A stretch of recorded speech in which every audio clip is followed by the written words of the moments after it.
क्या रामचरितमानस और मनुस्मृति क्या दलित विरोधी है? क्यों लोगों के द्वारा इनकी प्रतिलिपियां जलाई जा रही है और इनके ऊपर सवाल पैदा किया जा रहा है कि मनुस्मृति और रामचरितमानस दलित विरोधी है बोलकर? आज इसी पर बात करेंगे। एक मिनट एक मिनट एक मिनट, जुजू पढ़ो। और रामचरितमानस में कहा गया है कि ढोल गवार पशु शूद्र नारी सकलित ताड़ना के अधिकारी। और गीता प्रेस ने बताया कि ताड़ना मीन्स पीटना या डांटना नहीं होता है, ताड़ना मीन्स होता है शिक्षित करना। तो आज से आप भी शिक्षित हो ना, क्या पता कल आप भी आईएएस का एग्जाम क्वालिफाइड कर लो और इस देश के अंदर आप भी देश की सेवा करो। तो ठीक है, पढ़ते हैं फिर। हाँ ठीक है, चलो पढ़ो, आ जाओ। अरे अरे अरे, कहाँ जा रही हो, कहाँ जा रही हो? पढ़ती नहीं है। जब पढ़ा तो जाना। अरे बाप रे, इतना बड़ा घोटाला, इतना बड़ा भ्रष्टाचार, लिखा कुछ है, बताया कुछ है, पढ़ाया कुछ है, लागू कुछ और किया है, और हम लोगों को लूट लिया। ग्रंथ खुद ने लिखे हैं और कह रहे भगवान ने लिखे हैं, जातियां खुद ने बनाई और कह रहे भगवान ने बनाकर भेजी है, तुम्हारे कर्म के आधार पर बनी है। खाने के लिए हलवा पूड़ी खुद ने कहा कि मरने के बाद जो है पितर का श्राद्ध करो, और 56 भोग के लालची खुद थे। हमारा तो बाप मर गया, हम कर्जा लेके इनको 56 भोग कराते हैं। हमारी माँ आपसे शूद्र माने जो चिंता से द्रवित भूत हो जाए, पशु और नारी माने महिला, ये सब ताड़न के अधिकारी, ये शिक्षा के अधिकारी। ताड़न का अर्थ शिक्षण होता है, पीटना नहीं होता। यदि ताड़ना शब्द हो तो पीटना होगा, तो ताड़न है ये। सकल ताड़ना के अधिकारी, गीता प्रेस का पाठ गलत है, मूल पाठ है ये सब ताड़न के अधिकारी। ताड़न शिक्षण गोस्वामी जी ने पहला प्रयोग किया कि जब तक महिलाएं पढ़ेंगी लिखेंगी नहीं, तब तक समाज नहीं सुधरेगा। समाज को सुधारने के लिए महिला को पढ़ाना पड़ेगा। पुरुषों के वचनों को हम सूक्ष्मता से समझ पाए। प्रायः ऐसा कह करके हम कहीं कहीं माताओं बहनों की अवहेलना करते हैं, कई जगह हम इसका प्रयोग कर देते हैं। अरे वो गोस्वामी जी ने लिखा है ढोल गवार शूद्र पशु नारी सकल ताड़ना के अधिकारी। अब इसकी व्याख्या सूक्ष्मता से सुने और विचार पूर्वक। शास्त्रीय प्रमाण के अनुसार ढोल है ना, ढोल को ताड़ना चाहिए। ताड़ना मतलब उसको ठपाक चाहिए, और बेताल नहीं। शास्त्र सिद्धांत के अनुसार, संगीत शास्त्र के अनुसार तभी वो राग प्रकट कर पाएगा, तभी वो बजेगा। ढोल को हाथ जोड़ के बोलो कि साहब आप बज जाए, नहीं बजे, उसको ताड़ना चाहिए। अब ताड़ना शब्द चारों में एक जैसा नहीं लगेगा। सब अनुरोध है कि आप वीडियो को अंत तक जरूर देखें, और आप हमारे चैनल पर नए हैं तो प्लीज चैनल को सब्सक्राइब कर दीजिए, ताकि कोई भी आने वाली वीडियो आपसे मिस ना हो पाए। हेलो फ्रेंड, नमस्कार। आप सभी का स्वागत है आपके अपने यूट्यूब चैनल भकलोल डॉक में। 24 अगस्त 1608 का समय था जब पहली बार अंग्रेज भारत पर आए थे व्यापार के उद्देश्य से। लेकिन यहाँ का वैभव देखकर उनके मन में भारत को लूटने का या फिर अधिकृत करने का मन में भाव उत्पन्न होने लगा। जैसे एक सांप को चूहे का संसार देखकर होता है, उस प्रकार की लालसा इनके मन में उत्पन्न होने लगी, और ये भारत को अपने अधिकृत करना चाहते थे, अर्थात लूटना चाहते थे।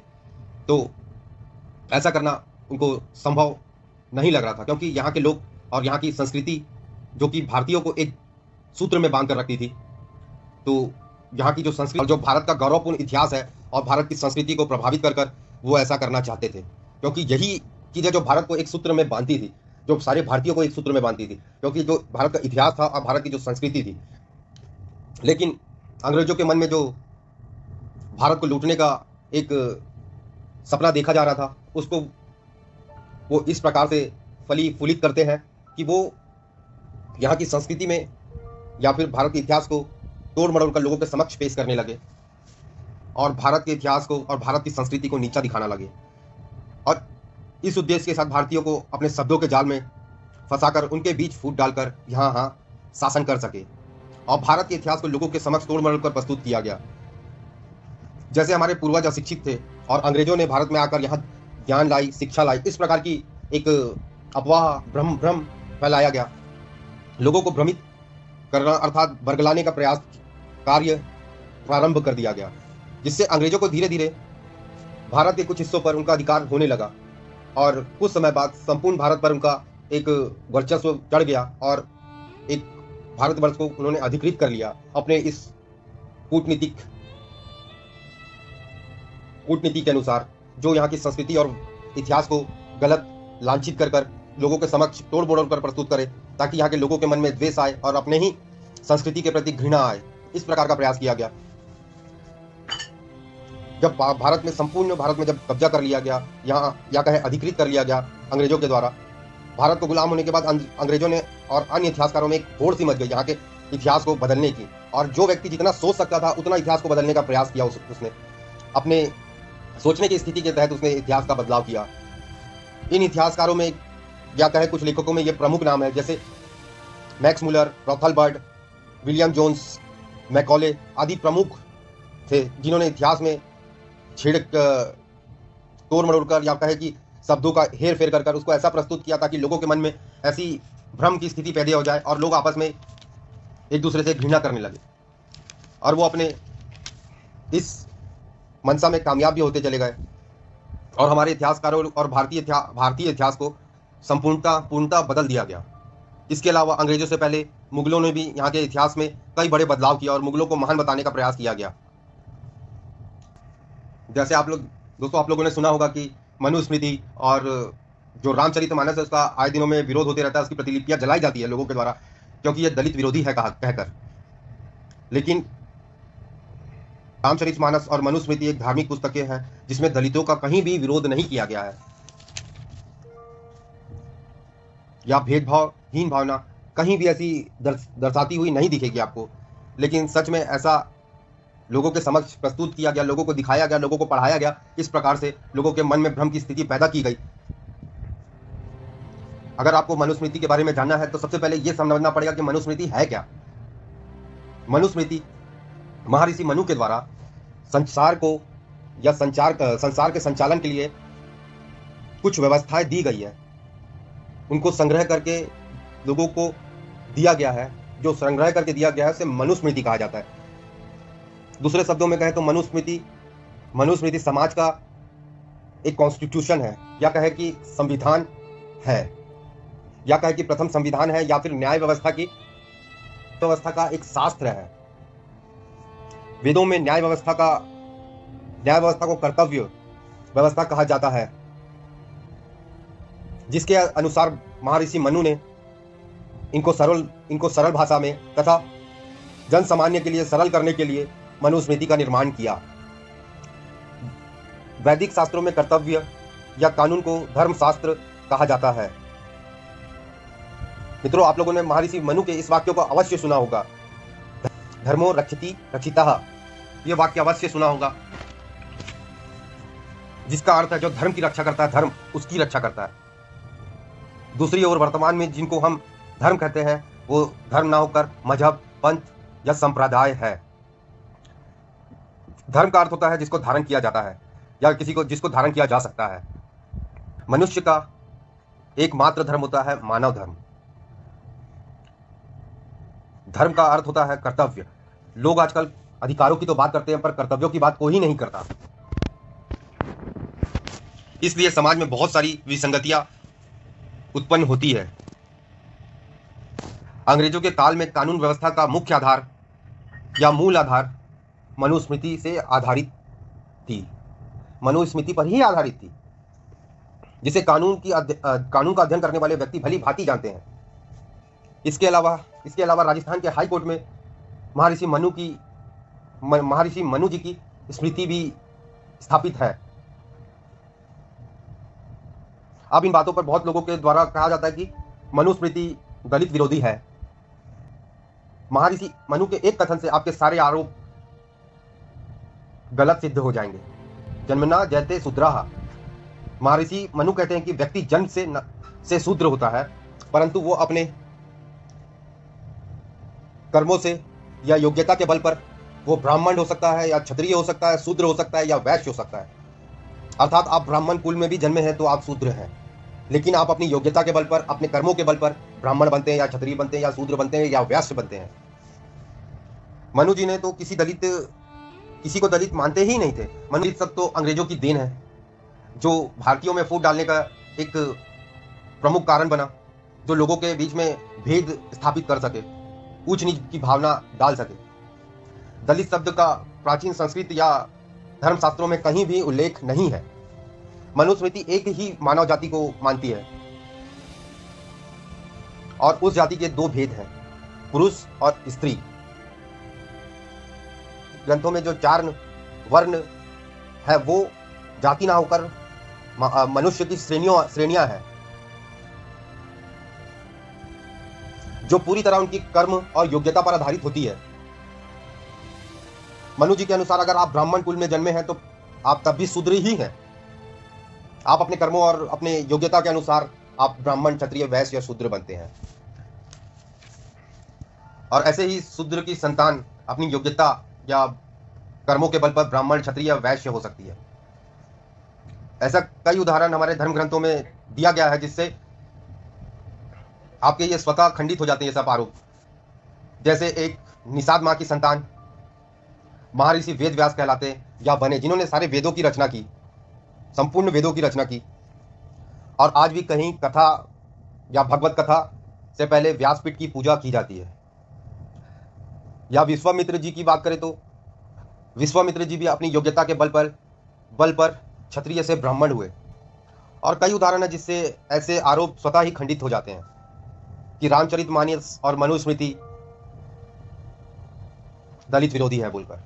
और रामचरितमानस में जो शूद्र और इस प्रकार की जो बातें कही गई, ताड़न के अधिकारी, गंवार, शूद्र माने जो चिंता से द्रवीभूत हो जाए, पशु और नारी माने महिला, ये सब ताड़न के अधिकारी, ये शिक्षा के अधिकारी। ताड़न का अर्थ शिक्षण होता है, पीटना नहीं होता।